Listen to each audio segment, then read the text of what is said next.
Hey, hey, hey, welcome to the Beyond the Prophy Podcast. I am your host, Jasmin Haley, and today's guest is Mary Jensen, who is a registered dental hygienist, certified caregiver, certified dementia care practitioner. She has practiced dental hygiene for 42 years, y'all, including 3 years in Switzerland. She is the owner of Lifetime Oral Care. She provides weekly oral hygiene care to residents in memory care and assisted living communities. Her expertise is working with residents with dementia and Alzheimer's disease. Along with her passion for the overall health of seniors is her passion for medical mission trips.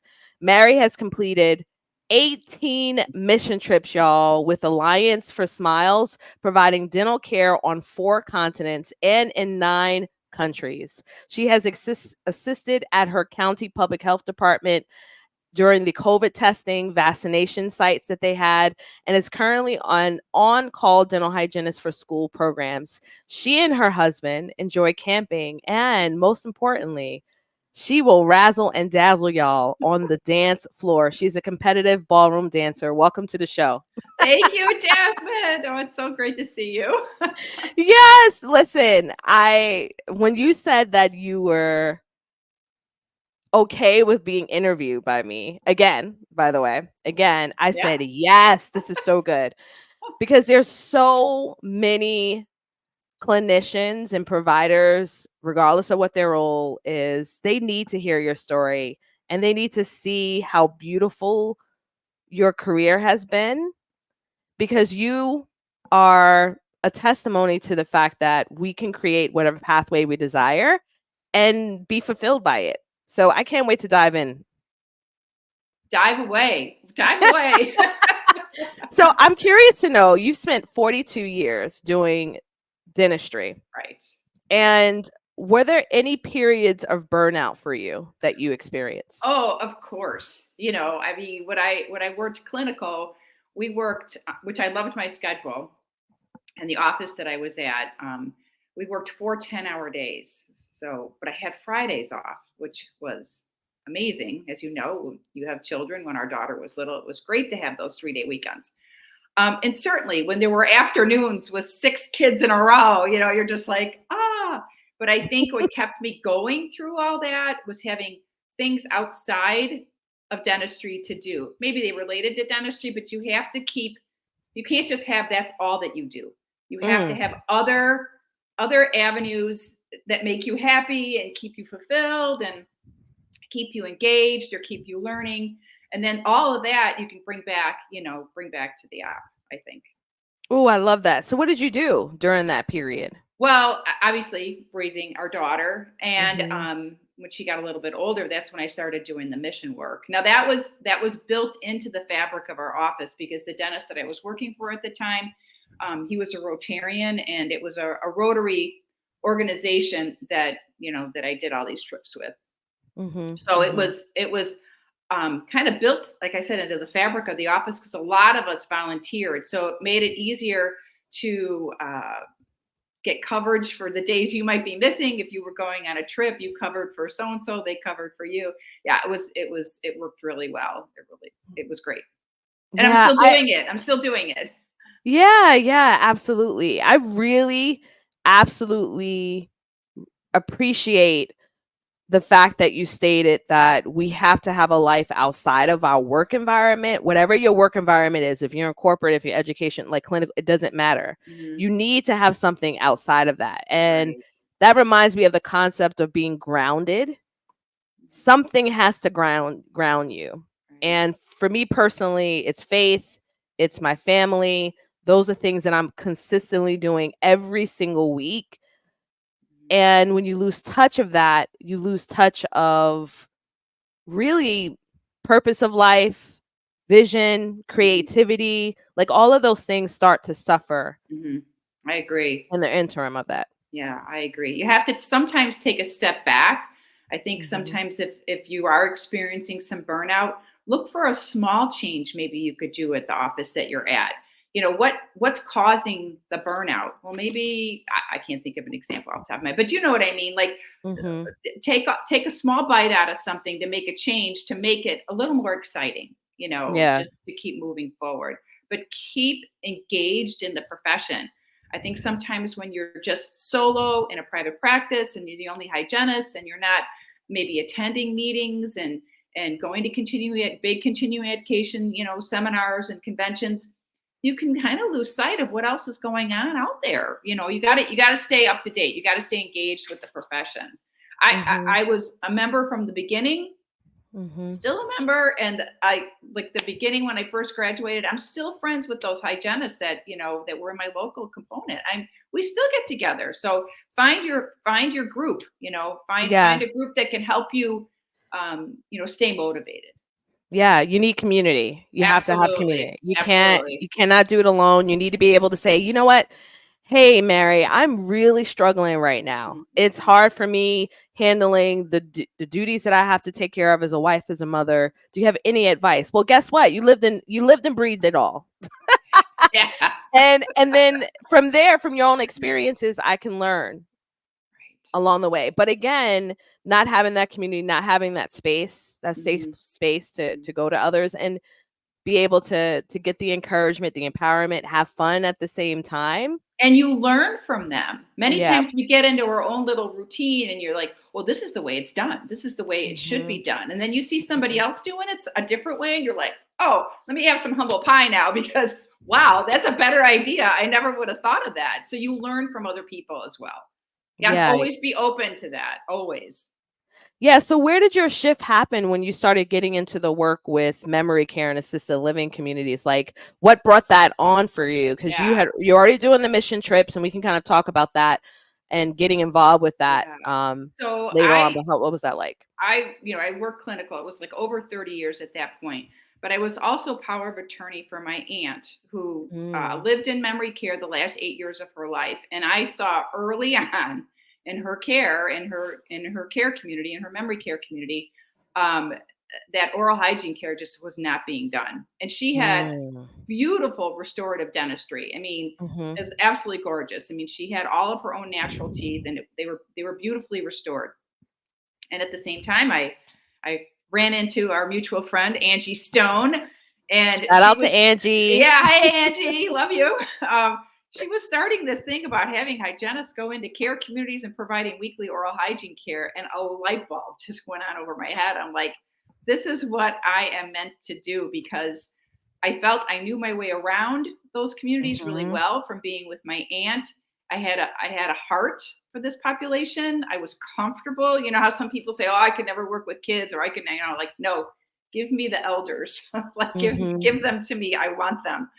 And I just, started with her, got all the information that I needed, set some things up, talked to a lot of people. I know what that's like, Jasmin.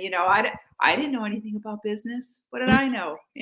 I was a dental hygienist. So I got in touch with with an attorney, actually the son of the dentist that I did all the mission trips with. And he's like, Mary, wow. I've got this group, blah, blah, blah, blah, blah, senior networking. I'm like, what? Who, what? I started going to networking groups, going to their meetings every month, getting my name in there. And eventually started signing clients. So the clients that I sign, it's their family members that are signing. They all have some form of dementia. They're living in a care community. Yeah. And I provide their weekly oral hygiene care. So I go in once a week with my light and my loops and I brush, floss, proxy brush, do what I need to do to keep their mouth as healthy as possible. And I love doing it. It's been great. I've been doing it 9 years, of course, with the COVID interruption, which we all are well aware of what that did to everybody. Yeah. We trudged on through, and when COVID was over and the communities were opening up again, and everybody was getting vaccinated, and they're like, Mary, come on back, because I was locked out for what seemed like an eternity. That's when I transitioned everything over to. I already had the LLC, but I transitioned everything over to me, and so now I'm completely the owner, and it's my thing. So. I love it. I have a real flexible schedule. I like doing what I do. I love that. When I was in dental hygiene school, we had different externships and one of them was at the VA hospital. and I'll never forget this. We went into a room of a, retired vet. As we already know, they retired, and in the nursing home, he had a picture up there, handsome. I mean, fine as wine, okay? When he was a young man, Oh yeah. okay? Oh yeah. And he had his, military picture there, and we came in, he could not communicate, but Yeah. he could grasp our hand. So my friend and I, who she and I are still she's my best friend, she and I are still friends. We had our light on, we started cleaning his mouth, and for the listeners, let me tell you this. There was so much debris. I'm talking weeks of food. Mhm. And when we finished cleaning his mouth, he grabbed our hand like in thanks, Right. right? And he couldn't communicate, but he just was so thankful for us doing that. He Because had it felt beautiful work. better. It Yes, felt better. he had beautiful, I mean, crowns, Hmm. bridges. So you obviously could see that he took very good care Hmm. of his mouth. And when I left that room, y'all, I wept Hmm. Hmm. because we only saw one patient that day. Right. And there was a host of people that were in there Hmm. not being cared for orally. Right. Well, I said this at the beginning when I started doing this, and unfortunately, it hasn't come to fruition yet. But I'm hoping that at some point in the next 5 to 10 years, that we have a dental hygienist in every single one of these care communities, Yes. providing the oral hygiene care, and plus, Yes. like for the Yes. for the clients that I'm seeing, Jasmine, it wouldn't be safe to put a scaler in their mouth. I want to make Right. that clear. So Yes. what's the next best thing? Let's increase the oral hygiene care. Let's do it as Yes. thorough as possible, and trust me, once a week is better than zero, Exactly. 0 times a week. Exactly. At least you're starting Exactly. with a clean slate at one point. Yeah, and many of these patients, they have a host of medications.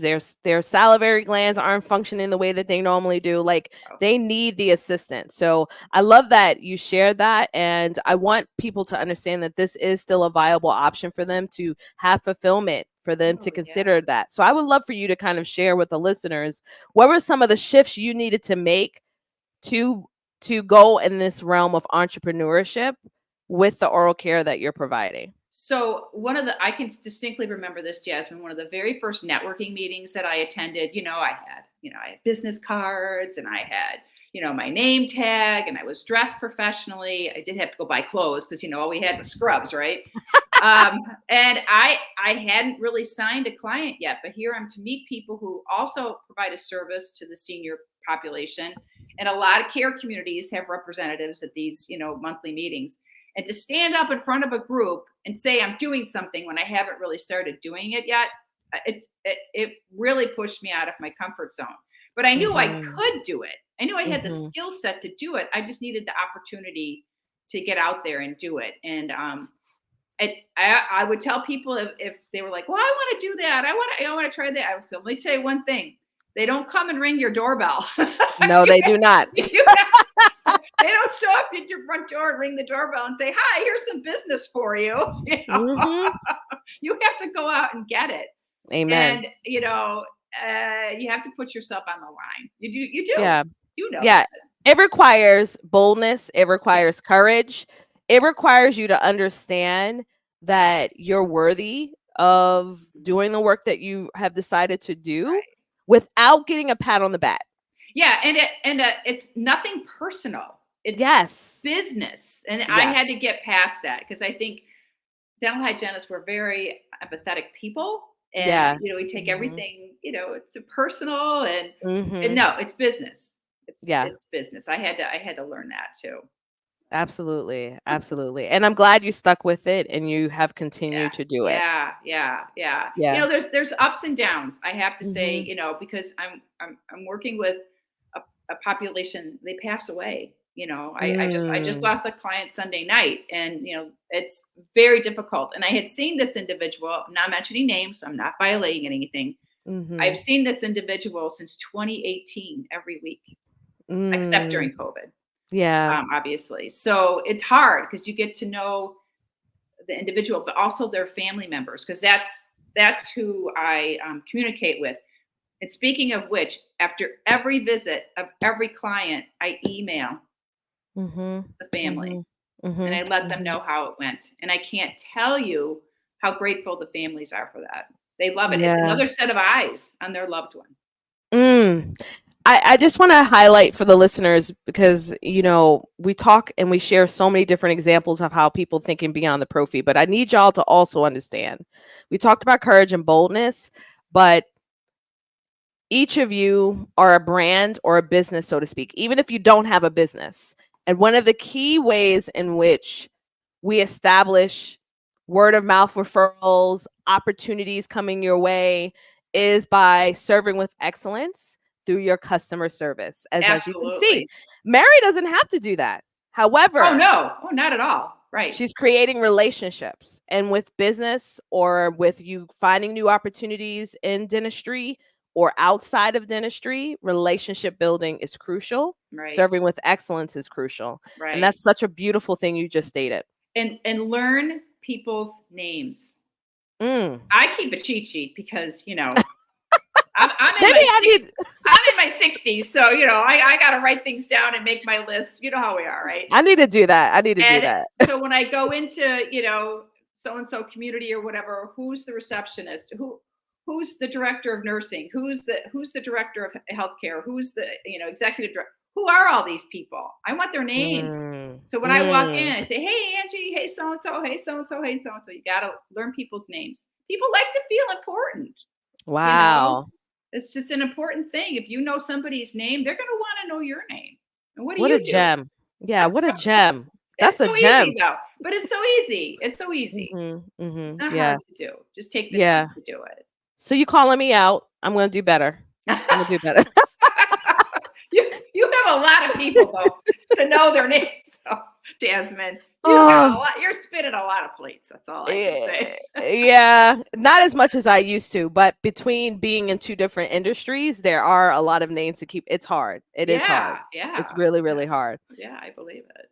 So let's go into your mission trips Yeah. because I think there's something really beautiful about the work that you're doing. It may not be actual administration of oral care. You're maybe supporting Mhm. other ways. So just tell them a little bit about what a typical mission trip would be like. What are you specifically doing in that role? Right. So I'm the lead hygienist with Alliance for Smiles. It's a nonprofit that's based in San Francisco, largely Rotary funded, Rotary International, grant money. And they go to locations around the world. And the primary focus is cleft lip and cleft palate surgery. So dentistry is like the next most important thing. So it's a full surgical team. So my role is to provide oral hygiene care, dental cleaning, sealants, silver diamine fluoride, whatever I can do on the kids, on the children, before they have their cleft lip or their cleft palate operated on. If there's a dentist on board on the trip, obviously they're doing, restorative and then, extractions as needed. So the trips are usually 2 weeks, and it's a lot of work. It's a lot of work because you're working in a foreign country where you don't understand the language. You always have translators. Mhm. Mhm. And you're working with kids that are really scared because they know they're going to have surgery, but the reward is you can't even begin to describe it. You gain so much more than you give, for sure. Yeah. And I've done Yeah. 18 trips, and I love the organization. Their goal is to do the surgery, but also set up treatment centers. So they've set up multiple treatment centers around the world to teach the local surgeons how to do the surgery. You don't know what Mhm. you don't know. That's true. If Mm. nobody's ever taught you this in medical school, wherever you went to medical school, or for your surgical rotation, if you're a surgeon, that you need to learn.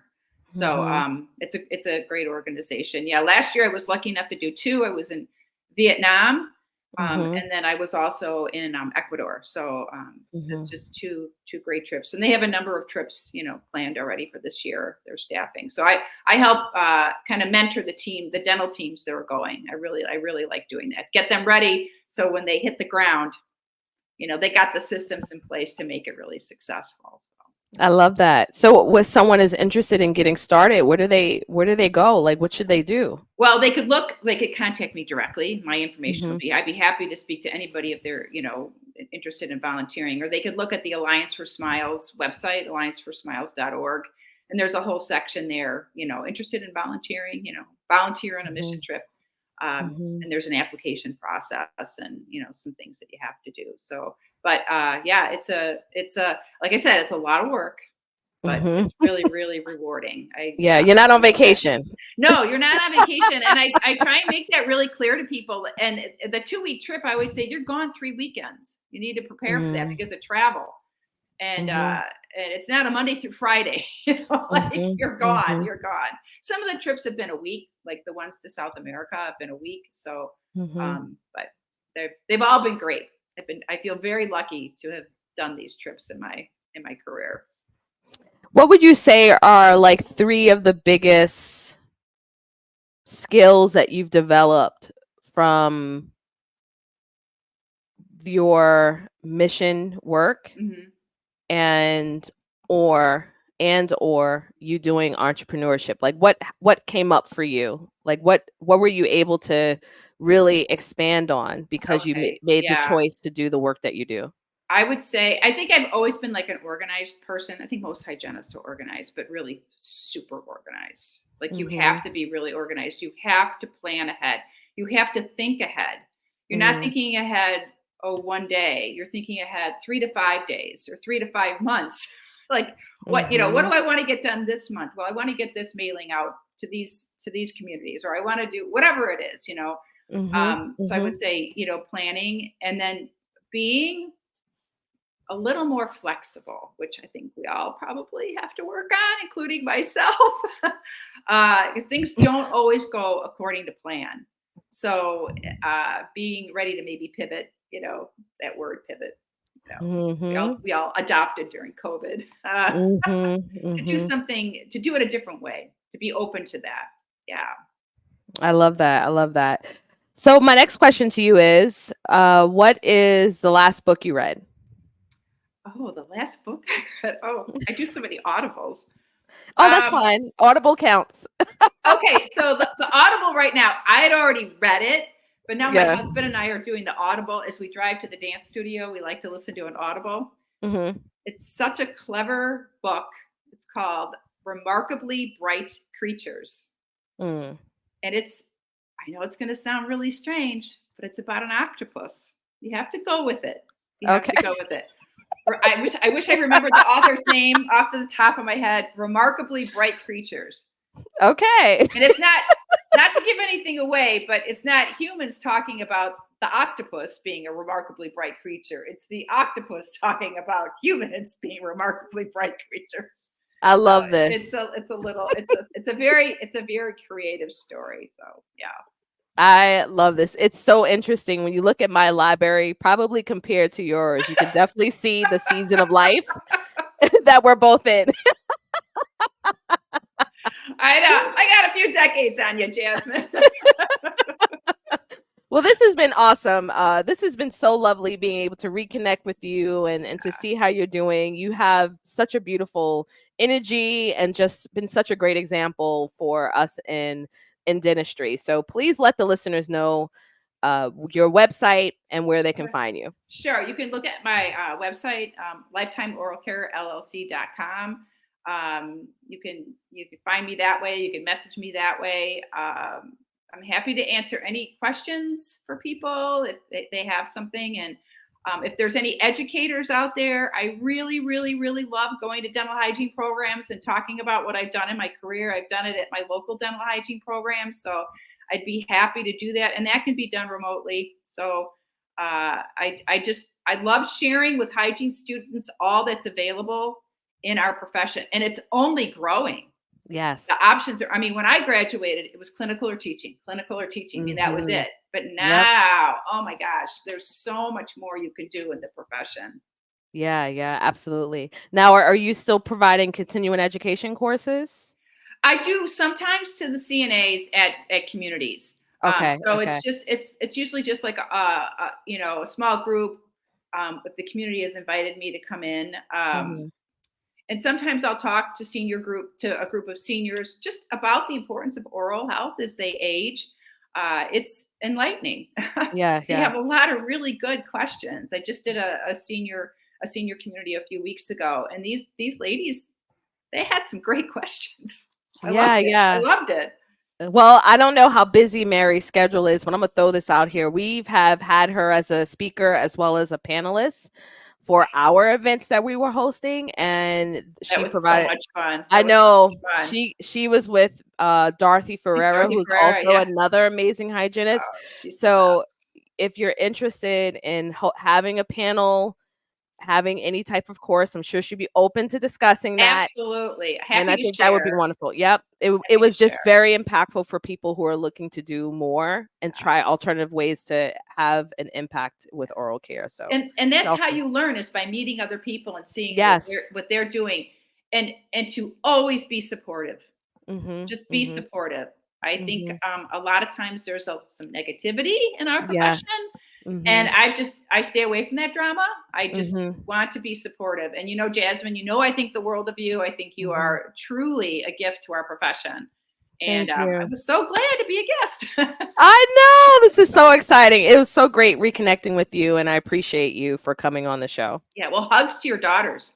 Thank you. I know. Listen, I've got a high school and a middle schooler. I cannot believe it. In a few years, maybe like another year. No, this year my eldest will be driving. Like what is going on? What Well, is that's going when the on? gray hairs came in. So just so you know. I've got some here on the side, so it's already happening. Yeah. Yeah, driver said that's what did me in. Oh Lord. All right. Well, thanks again, Mary. All right. Take care. Oh, what a wonderful, wonderful episode. I hope that you all are here listening with enc- feeling encouraged, inspired to know that we can create whatever path we desire. The first person that you need to get that permission from is yourself. And what I really love about Mary's journey, her 42 years, is that she has found multiple different ways to have a fulfilling career, and you can do the same. So if you are in a place where you're interested in providing care for those who are seniors, reach out to Mary. If you're interested in finding out more about the mission trips, please reach out to her. There's a wealth of knowledge that is here in our profession, in our industry. There are people that are willing to support you, point you in the right direction, and cheer you on along the way. It is possible for you to have an amazing life and an amazing professional career, as long as you continue to think beyond the prophy and look for ways to bring your life and profession more joy. All right, y'all. Until next time.